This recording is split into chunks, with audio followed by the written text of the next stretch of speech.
13वां अध्याय। आगामी 7 मनवंतरों का वर्णन। श्री सुखदेव जी कहते हैं, परीक्षित, विवस्वान के पुत्र यशस्वी श्राद्ध देव ही 7वें मनु है। यह वर्तमान मनवंतर ही उनका कार्यकाल है। उनकी संतान का वर्णन मैं करता हूं।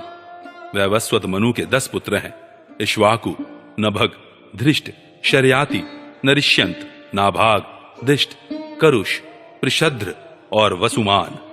परीक्षित, इस मनवंतर में आदित्य, वसु, रुद्र, विश्वेदेव, मरुदगण, अश्विनी कुमार और ऋभु ये देवताओं के प्रधान गण हैं और पुरंदर उनका इंद्र है। कश्यप, अत्रि, वशिष्ठ, विश्वामित्र, गौतम, जमदग्नि और भरद्वाज ये सप्त ऋषि हैं। इस मनवंतर में भी कश्यप की पत्नी अदिति के गर्भ से आदित्यों के छोटे भाई वामन के रूप में भगवान विष्णु ने अवतार ग्रहण किया था। परीक्षित, इस प्रकार मैंने संक्षेप से तुम्हें 7 मनवंतरों का वर्णन सुनाया। अब भगवान की शक्ति से युक्त अगले 7 मनवंतरों का वर्णन करता हूं। परीक्षित, यह तो मैं तुम्हें पहले बता चुका हूं कि विवस्वान की 2 पत्नियां थी, संज्ञा और छाया। ये दोनों ही विश्वकर्मा की पुत्री थी। कुछ लोग ऐसा कहते हैं कि उनकी एक तीसरी पत्नी बड़वा भी थी। उन सूर्य पत्नियों में संज्ञा से 3 संतानें हुई, यम, यमी और श्राद्ध देव। छाया के भी 3 संतानें हुई, सावर्णी, शनैश्चर और तप्ती नाम की कन्या, जो सनवरण की पत्नी हुई। जब संज्ञा ने बड़वा का रूप धारण कर लिया, तब उससे दोनों अश्विनी कुमार हुए। 8वें मनवंतर में सावर्णी मनु होंगे। उनके पुत्र होंगे निर्मोक, विरजस्क आदि। परीक्षित, उस समय सुतपा, विरजा और अमृत प्रभ नामक देवगण होंगे। इन देवताओं के इंद्र होंगे विरोचन के पुत्र बलि। विष्णु भगवान ने वामन अवतार ग्रहण करके इन्हीं से 3 पग पृथ्वी मांगी थी, परंतु इन्होंने इनको सारी त्रिलोकी दे दी। राजा बलि को एक बार तो भगवान ने बांध दिया था, परंतु फिर प्रसन्न होकर उन्होंने इनको स्वर्ग से भी श्रेष्ठ सूतल लोक का राज्य दे दिया। वे इस समय वहीं इंद्र के समान विराजमान हैं।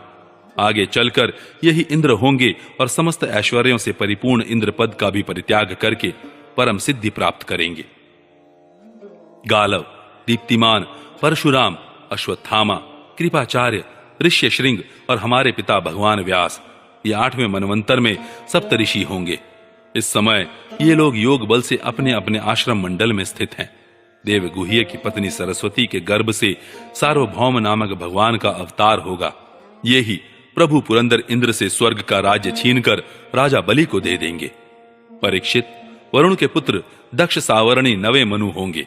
भूतकेतु, दीप्तकेतु आदि उनके पुत्र होंगे। पार, मरीच गर्भ आदि देवताओं के गण होंगे और अद्भुत नाम के इंद्र होंगे। उस मनवंतर में द्युतिमान आदि सप्त ऋषि होंगे। आयुष्मान की पत्नी अंबुधारा के गर्भ से ऋषभ के रूप में भगवान का कला अवतार होगा। अद्भुत नामक इंद्र उन्हीं की दी हुई त्रिलोकी का उपभोग करेंगे। 10वें मनु होंगे उपश्लोक के पुत्र ब्रह्म सावर्णी। उनमें समस्त सद्गुण निवास करेंगे।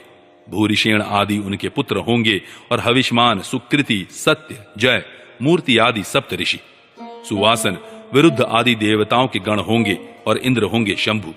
विश्वसृज की पत्नी विशुचि के गर्भ से भगवान विश्वक्सेन के रूप में अंश अवतार ग्रहण करके शंभु नामक इंद्र से मित्रता करेंगे। 11वें मनु होंगे अत्यंत संयमी धर्म सावर्णी। उनके सत्य, धर्म आदि 10 पुत्र होंगे। विहंगम, कामगम, निर्वाण, रुचि आदि देवताओं के गण होंगे। अरुण आदि सप्त ऋषि होंगे और वैधृत नाम के इंद्र होंगे। आर्य की पत्नी वैधृता के गर्भ से धर्म सेतु के रूप में भगवान का अंश अवतार होगा और उसी रूप में वे त्रिलोकी की रक्षा करेंगे। परीक्षित, 12वें मनु होंगे रुद्र सावर्णी। उनके देववान, उपदेव और देवश्रेष्ठ आदि पुत्र होंगे। उस मनवंतर में ऋतधामा नामक इंद्र होंगे और हरित आदि देवगण। तपोमूर्ति, तपस्वी, आग्निध्रक आदि सप्त ऋषि होंगे। सत्य सहा की पत्नी सुनीता के गर्भ से स्वधाम के रूप में भगवान का अंश अवतार होगा और उसी रूप में भगवान उस मनवंतर का पालन करेंगे। 13वें मनु होंगे परम जितेंद्रिय देव सावर्णी। चित्रसेन, विचित्र आदि उनके पुत्र होंगे। सुकर्म और सुत्राम आदि देवगण होंगे तथा इंद्र का नाम होगा दिवसपति। उस समय निर्मोक और तत्वदर्श आदि सप्त ऋषि होंगे। देवहोत्र की पत्नी बृहति के गर्भ से योगेश्वर के रूप में भगवान का अंशावतार होगा और उसी रूप में भगवान दिवसपति को इंद्रपद देंगे। महाराज, 14वें मनु होंगे इंद्र सावर्णी, उरु, गंभीर बुद्धि आदि उनके पुत्र होंगे। उस समय पवित्र चाक्षुष आदि देवगण होंगे और इंद्र का नाम होगा शुचि। अग्नि, बाहु, शुचि, शुद्ध और मागध आदि सप्त ऋषि होंगे। उस समय सत्रायण की पत्नी विताना के गर्भ से बृहत भानु के रूप में भगवान अवतार ग्रहण करेंगे तथा कर्म कांड का विस्तार करेंगे।